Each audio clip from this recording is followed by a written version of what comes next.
this is where, and this is gonna be. Oh man, I don't know. I don't know. Give me just.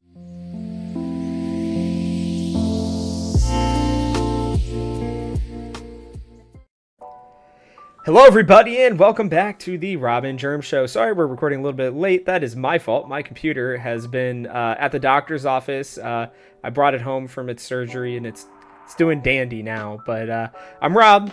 He's Jerm. What's going on, man? I just got one thing to say to start off the video. We got NA, EU. Oh boy. Oh boy. Yeah, I agree. By the way, this is two guys from NA. Come on. Yeah, I'm very excited that EG put on the performance that they did. I really thought for a little bit there, just for a second, that the Detonation Focus Me might be able to pull that out. They looked like they were on their way to winning game 2, and I was like, oh my, what is happening right now? But I think for me, it just kind of confirmed that maybe RNG is not as good as everybody thinks they are. Maybe Hey, it's a bit fingers of a spoiler, crossed. right? Fingers crossed. Yeah, so what we're going to be doing on this episode is we're going to be going through and doing our group predictions. Now, what I would like for you all who are watching at home to do is to put your predictions down in the comment sections below. Do it and, play along with us and see, whether you agree with where we're putting things. I'm pretty sure that I'm not going to already agree with Jerm. I don't know why, but I just have that feeling, and I'm sure he's not going to agree with me. If we agree on everything, then that is a bit of a problem. So, yeah. And the best part of pick'ems is at the end, you tell everybody how stupid you think they are and how awful their pick'em is and how here's the perfect one right here, whatever. It's part of the game. No doubt. And I will add this too, Jerm. If you guys would like, let us know, again, in the comment section below, if you guys would like us to kind of go through our lists at the end of Worlds, because we're going to do one for all the different stages and everything. So if you guys would like us to go through how we did in play-ins, how we did in this, how we do in knockouts, and maybe describe a little bit of our thinking and how wrong we were, that could be fun. Let us know. But yeah, with that, do you wanna get us started off here in Group A? I think what we'll do is we'll pick our 4th best team and then kind of go up from there. Does that sound good to you? Yeah, that's fine. This sucks for me. I think Group A is the most fun. I think it's the spiciest. When I'm going to Worlds, I'm going to be there for Group C and D, which I think are the least interesting, and A and B are the most interesting. So I'm a little bit upset about that, but this group, super, super fun. I think everybody can and will beat everybody. I don't think there's going to be like a 6-0 or an 0-6 team in this, but at the bottom, I've got Fnatic. Oh, shoot. It has started already. Yeah, I think Fnatic are just they're a little bit weird for me. Obviously, they've been very, very inconsistent throughout the year. Yes, they looked okay during the play-ins, but they didn't look unbeatable. They dropped a game to Brazil, obviously. They didn't scrim a bunch coming into this tournament, and now going into the next stage, they'll get to scrim for like a day or two, but they're still much less prepared than a lot of these other teams. They got Upset and Hylissang together. Upset looked amazing. Hylissang did not. So I don't even necessarily think Fnatic is just like this crazy EU team right now. I think they are just like a pretty okay team. At best, they can definitely upset the best teams, but how consistent are they going to be? I think not very. And I don't think putting them in 4th is like a huge slight. I just think this is a really strong group. Yeah, I would agree with you. I am going to also put them at 4th. And again, it's not a slight on Fnatic. I had a lot of them on my fantasy team, as I'm sure I've said on here before, and I still have Hylissang, or not Hylissang, Humanoid on my team, because I do believe what they were saying about him last year was pretty relevant. If you take the nameplate off, a lot of them felt like he was an LPL type mid laner, in terms of his, chaotic nature, it would feel like. And realistically, I think it's going to hinge on him as to whether or not Fnatic are actually able to do anything, because I think a lot of teams are going to try to focus on putting Upset behind. Wonder hasn't showed enough for me on the opposite side to really be much of a threat. And I think, Razork has been as inconsistent as Humanoid has been. So it's a tough thing for me to put them 4th, because I'd love to see them make it out, because I do think at their peak, They are a very good team. But right now, I think it's going to be, hey, we're going to shut down Upset and Humanoid. You got to come out and beat us. And I just don't know that he can do that in 6 games. I think that'll just be tough. And every team in this group has a really strong AD carry too. So your best player being an AD carry isn't necessarily the best strategy here. I have to agree. And with that, even though I actually think he's one of my favorite players to watch at Worlds every year, I'm going to put T1 at 3rd. Listen, there have been talks that they are having some issues here and there. They are, I think, the unbeatable Demon King is no longer that, at least from what it sounds like. I also, again, I believe Gumayushi, while I do love watching him, I don't know that he is that guy right now. So he's not him. No, he's a different Gumayushi, apparently. So, I just, like you said, I think there's a lot of things to take into consideration with the bot lane and with everybody else being so strong. I don't know, man. I'm really struggling to move this team past here. That being said, I'm sure they're going to end up finishing first somehow, but right now I've got them 3rd. I think that this is, the safest place for me to put them currently. Yeah, I'm along the same lines, picking against the East, but I'm going with EDG at 3. Wow, okay. I think one of my spicier kind of things for the whole tournament in general might be that the LPL, I think, could be a little bit overrated. I think in general, the LPL is probably, like, as a whole, overrated most years. Like, they don't just have only unbeatable teams coming through the whole region. We saw RNG struggling a little bit. I think it is possible for EDG as well. And again, this isn't me saying EDG is a bad team. I have a lot of respect for T1. I think they might perhaps get some type of Worlds buff or something like that. We saw a lot of these same players perform very, very well and above expectations last year at Worlds. Yeah. And hey, there's always an LPL team that flops. I think C9 and T1 and EDG and Fnatic are all really, really strong, but I've got EDG at 3. All right, fair enough. Where's your second team then? Again, I'm along the same lines as you, maybe being a little bit lower on T1 than some other people. I got them at 2nd. What? T1 at 2nd. God. This is my big spicy group, and this is the one that's been getting all the backlash so far. But I already tweeted this out. I tweeted, hey, by the way, C9, they're top in Group A. This is the most excited I've been about an NA team in a while. I think the C9 team is so strong. T1, I do think they're very, very good as well. And I think people sleeping on them a little bit and all the hype going over to Gen G, I think could play into their favor in some ways. Okay. Because Faker's got a way of always reminding us, who he is. And sometimes T1 does fall short. They don't win the World Championship every year or anything like that. But when's the last time T1 really sucked in the group stage at Worlds? They usually at least get to the quarterfinals, and then maybe things don't necessarily go their way. So I think this is a very, very tough group where there's going to be some close games. There's going to be some big games.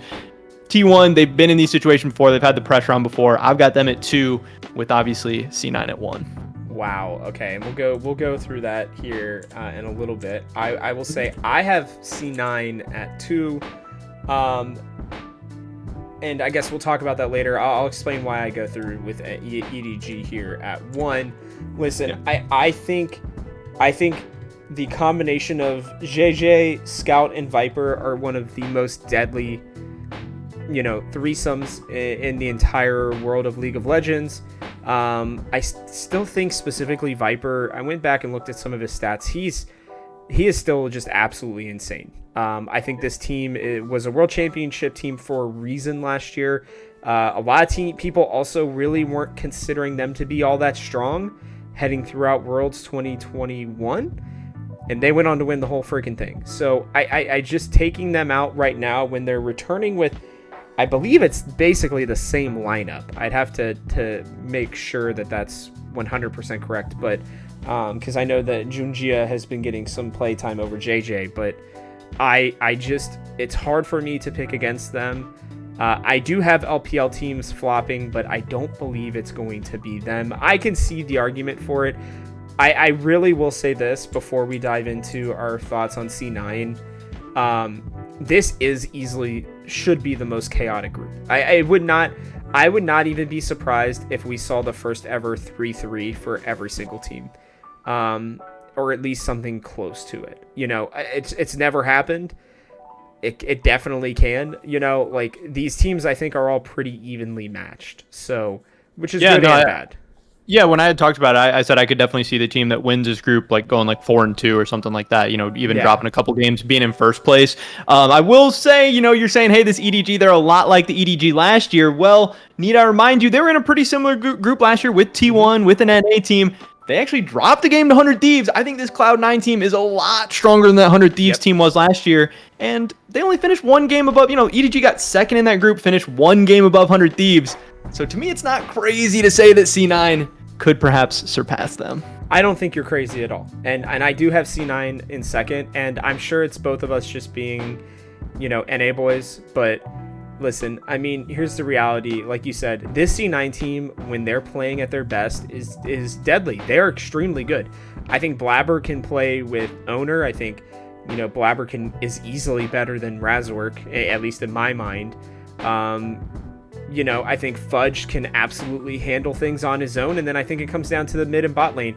The only reason that I don't have C9 in first, honestly, and this is going to sound really bad, even though I know he normally gets a Worlds buff, is Jensen. I just don't... He played outstandingly during the playoffs, but he's had like a month off now. I don't know where I'm at with him yet. But I will say this. I think if Berserker and Sven can do whatever they're doing, whatever magic juices they've been putting together to keep Sven from being completely exposed for never really playing the position before, at least at a professional level until this split, that they could be the deciding factor. And so, yeah, this group is freaking super fun. I really don't think there is a wrong answer with this group. And I mean that. If somebody put Fnatic and they convinced me, hey, Upset's just going to be so good and Humanoid is going to absolutely carry and Wonder's not going to be a liability, like, I believe that. I can absolutely see that happening. Yeah, same. All right, we move on to Group B. Group B, then. All right. I believe you led off the last one. I'll lead off this one. I got to bring up my pick'ems again because I got to remember. Okay. This is where, and this is going to be, oh man, I don't know. Give me, I want to make sure I'm not totally off. I can go if you want. Yeah, you go. I think I'm going to move one team real quick. Yeah, so I got all the, NA vibes out of the way in the first one. I have EG at 4, and I think this could be a 0-6 angle. Really? Yeah, Wow. I obviously, like, losing Danny and all the craziness they've been through over the past couple weeks, it's been very, very rough. EG's not the team that they were, I think, in spring or even at MSI or anything like that. Now, it is awesome, and Cowrie looked good, and it's huge for them to 3-0 Mad. It's huge for them to get this far, but I think for them, it's, like, great that they got this far. They probably shouldn't even, like have made it just with everything they've been through. Congrats to them. This group is very, very tough. I don't really think EG right now is all that good, especially when I'm comparing them to these three teams. That's very interesting. My fourth place team is actually going to be former world champion Damwon Kia. Listen, this I was talking about EDG being, kind of like their former selves. This team is not. Regardless of when they brought in Nuguri and, him kind of taking over for Birdall. Canyon and Showmaker are still solid. There's no doubt about it. I don't like this bot lane that much. I've never really liked Dekdom that much, to be honest with you. And I think Kellen is also very exploitable. And I think when you're having questions in the top lane, you didn't even bring Nuguri back to begin with because they wanted to, transition over to Birdall. Birdall wasn't really able to get it done. They come in as the 3 seed for Korea, where DRX were, I think, a team that was better than them in the regular season, if I remember correctly. I just don't have a lot of faith in this team at all, and for that reason, I'm putting them fourth. I really struggled not to put Evil Geniuses making it through, and I will explain why here. I still think that this was, with Danny, this was the best team I think NA has ever put together. honestly. And I know that that's going to be, I think, very controversial because of how much people like this C9 team. But I think Cowries at least showed me enough that he is not a liability. How great he's going to be during this stuff, I don't know. I actually think Evil Geniuses end up losing out at the very end. I think they finish like 2-4 or 3-3 and lose a tiebreaker. I really do think that they can play with anybody. I think Inspired can play out of his mind. With Impact playing the way that he did as well, and the way that he's been playing, he's been awesome. And Jojo Pune might be the best player in North America right now. There's an argument that can be had there.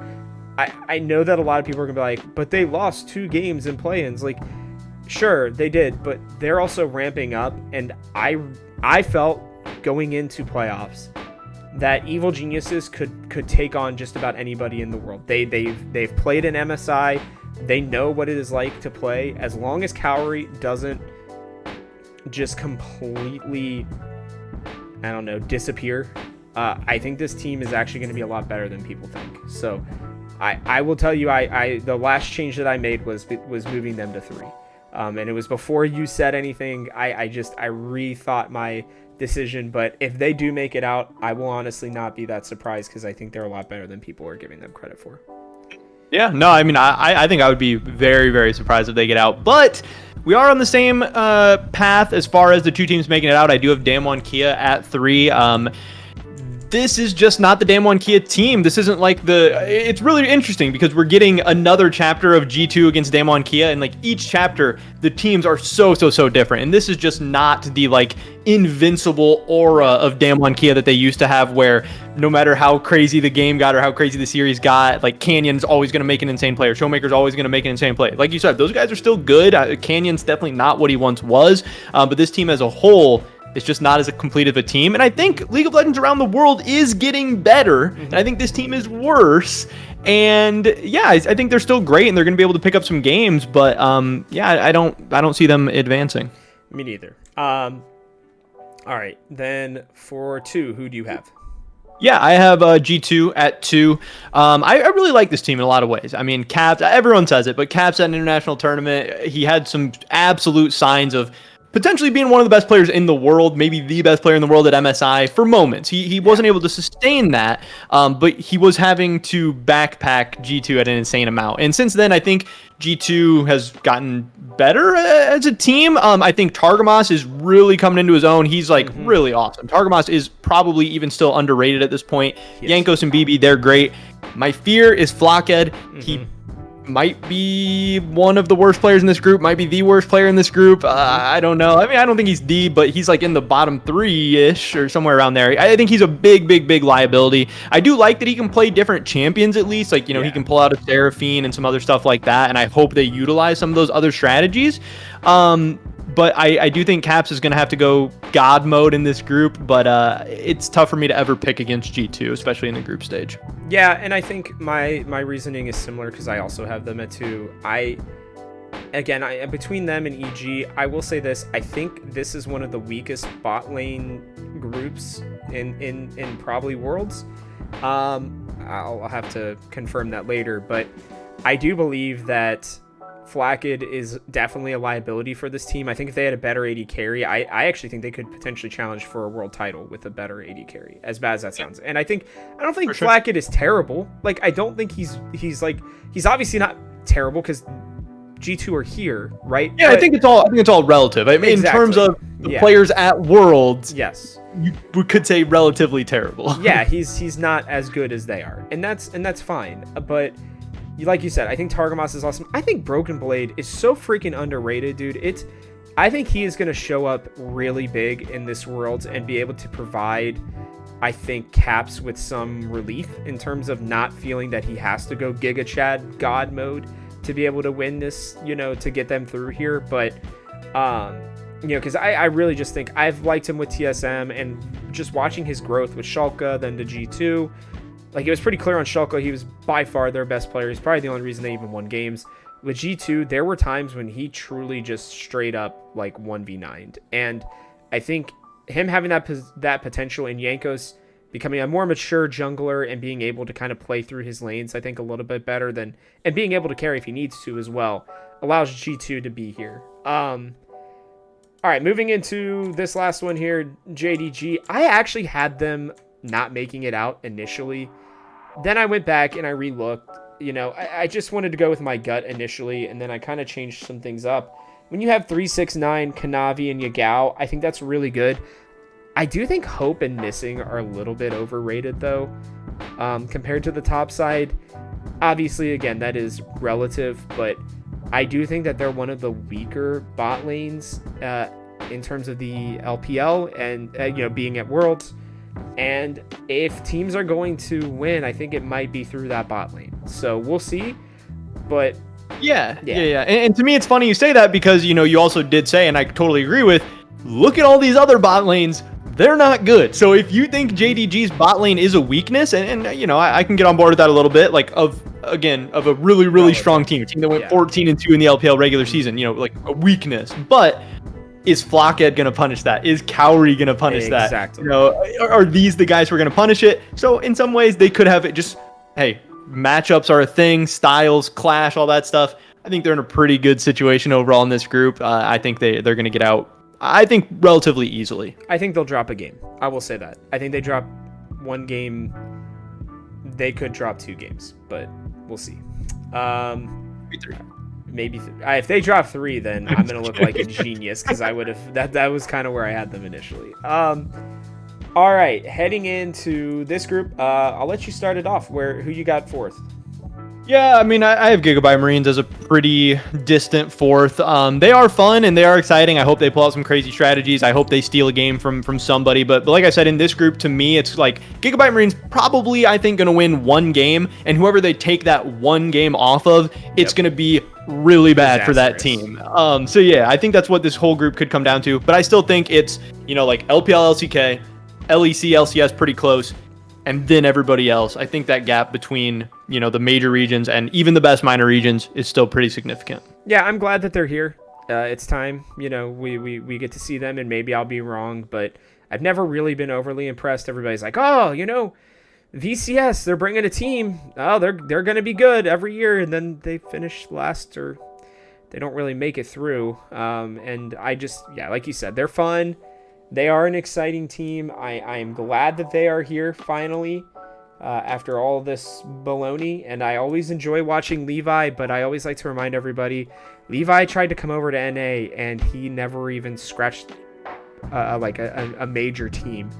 Now, I don't know if that was just him or other reasons, but me. How much fun would it be if it was a LPL 5th seed here instead? I'd hate it.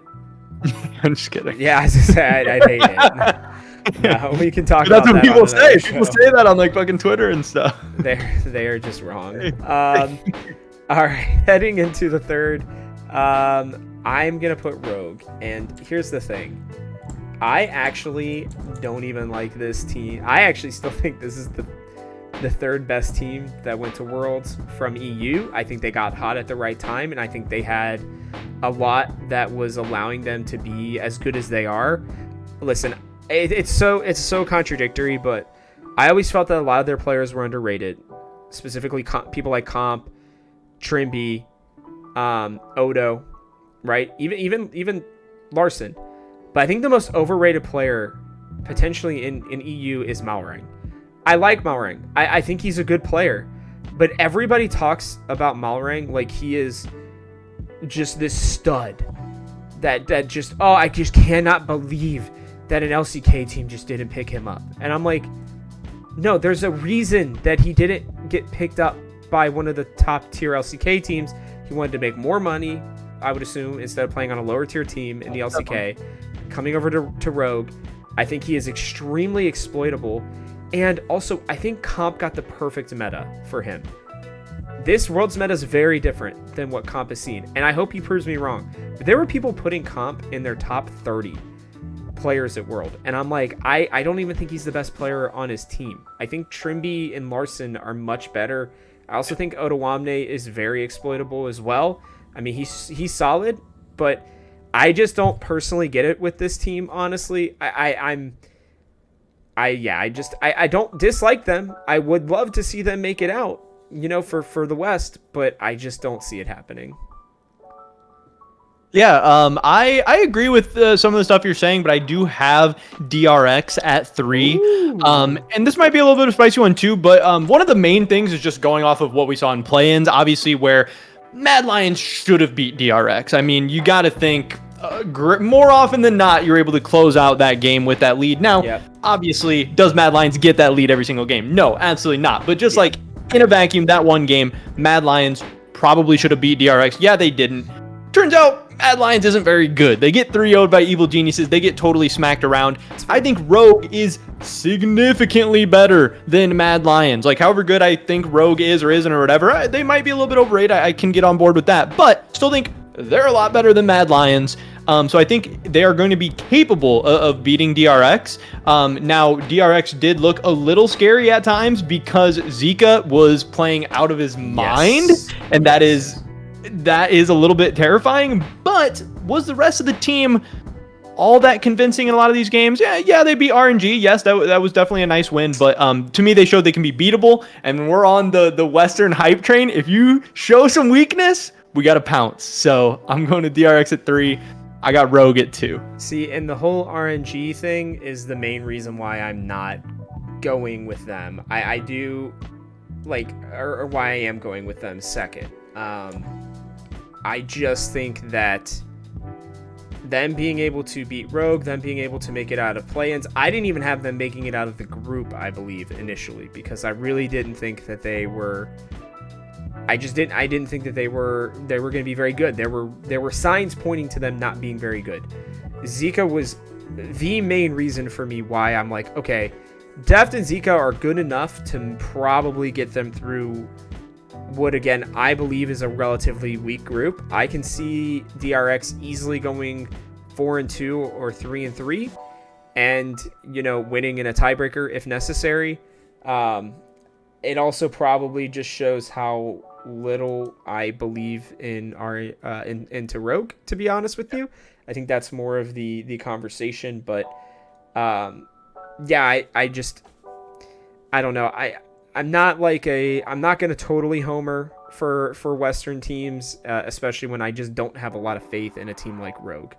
So and I guess you're saying for you the DRX win over RNG was big, and from my perspective it was like you said, RNG dropped a game to Dead FM, almost dropped another game to Dead FM. Like, how good is RNG actually? Especially with all things considered. So I don't know. There's so many variables. There's some and what it is too is you can pick a solution and then find the narrative to fit your answers as well for all this stuff. Easily. it's not even close. All right, who you got to? Yeah, I have Rogue at 2. I can get on board with a lot of that stuff. Malrong, I definitely think he's overrated. Like you said, maybe the most overrated player in the LEC, maybe the most overrated player in the West. When I watch this team play, he allows them to play a lot of their style and he does a lot of good things for them, but like you said, it's exploitable. He does some weird stuff. He doesn't do everything optimally. And it wasn't like it was just him. This team has good players around him. Trimby is very good. Larson is very good. Comp was playing out of his mind. And when those things weren't happening, Malrong didn't look as good. Rogue didn't look as good throughout all of the regular season and stuff like that. But yeah, I think Gigabyte Marine's going to be pretty weak. I think DRX is beatable. I think Rogue got a monkey off their back by winning an LEC title finally. We don't have to talk about Chogue or whatever anymore. So now we'll see how that translates into the group stage. I think it's going to be favorably, but if Chogue comes back, I wouldn't be shocked. I would be more shocked if they didn't choke. But that's okay. All right. We both got top at 1. Tell me why. For them, Knight is definitely one of my favorite players to watch. This team's crazy. Knight, Jackie Love, Tian, they're just stacked.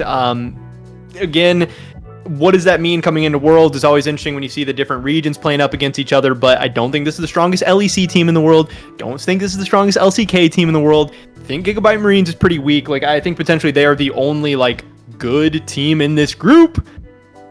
So I think this should be pretty easy for them. Yeah, I agree with you. I think top is... I personally feel like top is the best LPL team. I really don't know that it's all that close. Tian was MVP for a reason. He might be the best player at Worlds for some people, But I really like Knight, and I love Jackie Love, man. I've loved Jackie Love since the first time I saw him on stage a couple years ago. And I just think he just gets better, it feels like, as time goes on. And they might even be my favorite for Worlds. We'll go into that at some point, but I just do think this team is really good. And it was part of the reason why I didn't have as much faith in JDG, but that's okay. That's a whole other conversation. All right, let's head on over to Group D. Group D. All right. What some people would argue is the easiest group. What I would argue is a confusing group, I would say maybe. I'll lead us off here. I have the Oysters, the Flying Oysters, heading home, flying their way right on back home. This is another region that I think maybe gets over-loved at times. It's kind of similar to what we said before about Big Gigabyte Marines in my mind. If they win a game, then great. Whoever it's against is going to be in trouble. So, yeah, no, I think it's much less likely that they're going to win a game than the Gigabyte Marines. To me, this is probably going to be the weakest team in the group stage. PCS 2 seed Beyond Gaming, they were very, very weak in the play-in stage. Yep. I think PCS is the weakest of the regions here. This is just a 0-6 for me. Okay, cool. That's kind of how I felt as well. Oops, I had this on the wrong thing. All right. Who do you got at 3 then? Yeah, at 3 I'm going with 100 Thieves. I gotta, we gotta stay on brand here. I'm the big 100 Thieves hater. I've never liked 100 Thieves, and so far I've been picking against them, and it's gotten me decently far. I mean, yeah, they go on some runs. They get to the big game. They won the one title, but they don't win the big games all that often. It's funny because they're in a very, very similar group to what they were in last year, where they have 2 pretty decent teams, 1 team of free wins. They're probably going to win 3 games, and then they're going to go around telling everybody how, oh, hey, 100 Thieves won 3 games. It's like, no, yep. you got to play against one really weak team, get 2 free wins. You went 1-3 against the good teams. I think that could happen again this year, or they might go 0-4 against the top teams. 100 Thieves is very, very inconsistent. Closer, he's an MVP, and he's middle of the pack. Abadage, he's one of the best mids, and he's one of the worst mids. Like, their bot lane comes and goes. I don't know. This team has just always been super, super weird to me and boring, so I like picking against them, and I'm doing it again. Yeah, no, I mean, here's the deal. I think we're going to end up picking the same way in this group, which will be the only one, which is great. I will say this. I think if they beat RNG once, I think they make it. I think it's that simple. But I will say this. I think if you put C9 or Evil Geniuses in this group, I think they are the very clear second team. And that's what I think of 100 Thieves. I don't think 100 Thieves are a bad team. I think they are an excellent domestic team. I just do not know that they're going to perform at Worlds. I still think they have some pretty big question marks. I think Huhi is a very exploitable person as well. I honestly think someday, if they win some of these games, it might be just because someday does what he has done for this team for like 4 years now, which is just absolutely pop off. I think he has that potential.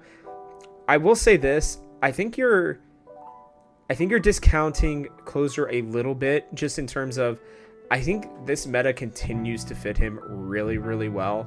I'm excited to see him on Hecarim in these big games, potentially, I should say. There's a chance he doesn't get played.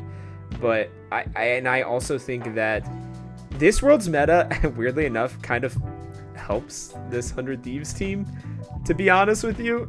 There was a big part of me that wanted to put them second here. And I will give them a little bit more credit than you. I will say this. I think that there's actually like a 50-50 chance that they could make it out of this group. I think maybe you said something similar, but it's... No, yeah. I like, if they made it out, I wouldn't be totally shocked, because I don't really love RNG that much. I think they looked beatable in their best of 5, especially against Dead FM. Like you said, Dead FM potentially had them on the ropes at one point. Yeah. But it's just like... I don't think 100 Thieves is all that great either, so I have to pick one of them. And, yep. Just history would tell you... probably not going to be the middling North American team. Yeah, I'm just so disappointed that Evil Geniuses weren't the team to get to second place. They were 1 game away, and right. If they're in this group, I think they're easily the best. So I'm gonna guess that we're probably both the same for the rest of this. Then I'm gonna guess that we're both 2ing Gen G, and given the big old 1C to RNG, let's quickly talk about this then. As we start to wrap up this episode here. Gen G, we've talked about it, I think, a decent amount throughout this. I don't think they're a bad team. I actually, there's a world where I think they are potentially the 3rd best LPL team here, and I'll let you, based on what I've said before. You haven't switched around right now, though. Gen G's the Korean team. That's what I'm. Oh shit! Yeah, my brain. I didn't know if you were joking at first. Or no, my brain. Farted. I didn't know if it was a bit. I didn't know if it was a bit. You know what? I should have let it be one. No, I just the G's, dude. It was just the. I thought you were gonna say, "Oh yeah, Gen G's getting second." Like F Korea. No. This is Gen G is I think everybody's world's favorites. We'll talk about them here in a second. RNG is the team I was talking about. Yeah, they're very exploitable. I think they looked surprisingly not great.